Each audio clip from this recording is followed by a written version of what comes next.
Children, in the last session we have made two tops, one with a base with lowered height and another one with a base with a height that's little more from the ground. So we have two tops, and this top with lowered base rotates for a longer time, and this top does not rotates for a longer time, so it falls down in a very short time. So why this difference happens? Let's check with an experiment. For this experiment, you need to take a stone and put it inside a cover.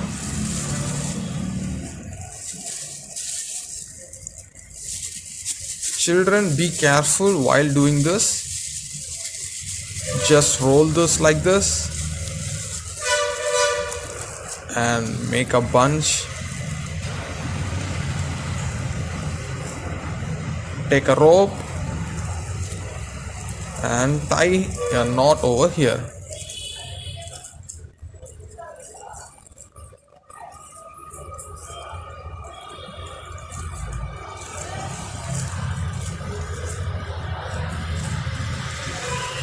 Now we have made something like this. Can you see this? So you can now rotate this. Can you see this, children?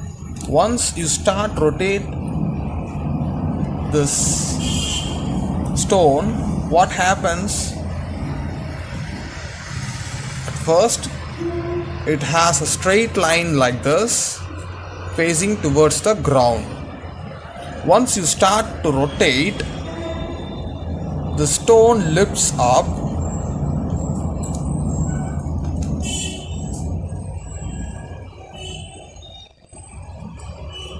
okay, and as soon as you stop rotating, then this rope and the stone again falls down and reaches this position. So whenever this object is rotated, it increases its height and rotates in this axis, and as soon as the speed of rotation is decreased, it slowly goes down and reaches this position when it's at rest.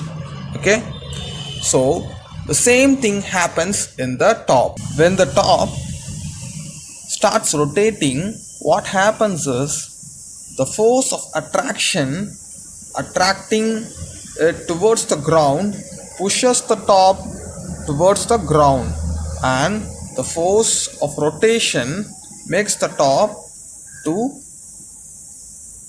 rotate and make a force opposite to the direction of force operating on it.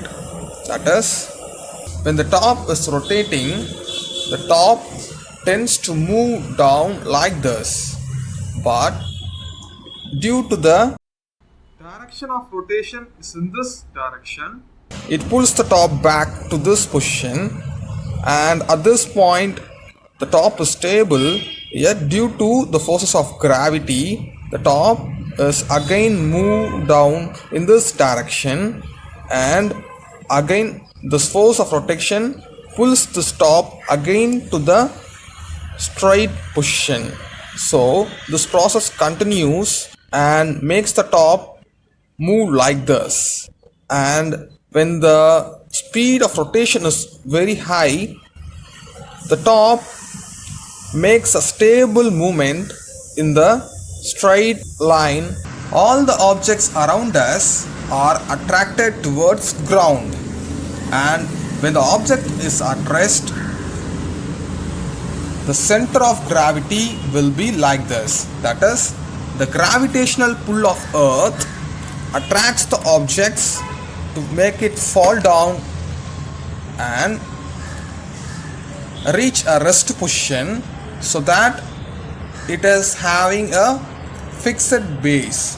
So according to this shape, the rest position is like this. So whenever there is no motion in this top, the top reaches this position.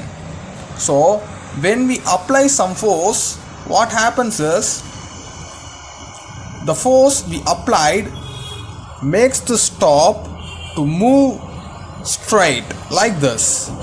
So it is opposing the force of attraction of gravity and it makes a straight line like this.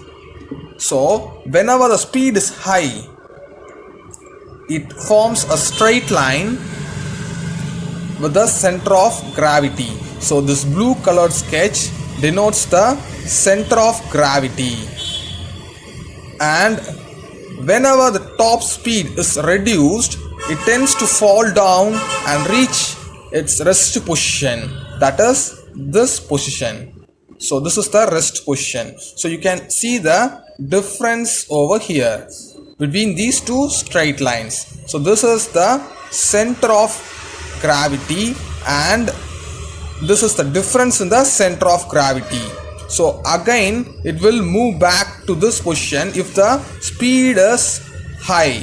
So whenever the speed of rotation is high, it pulls the stop back to this position and makes a straight line over here.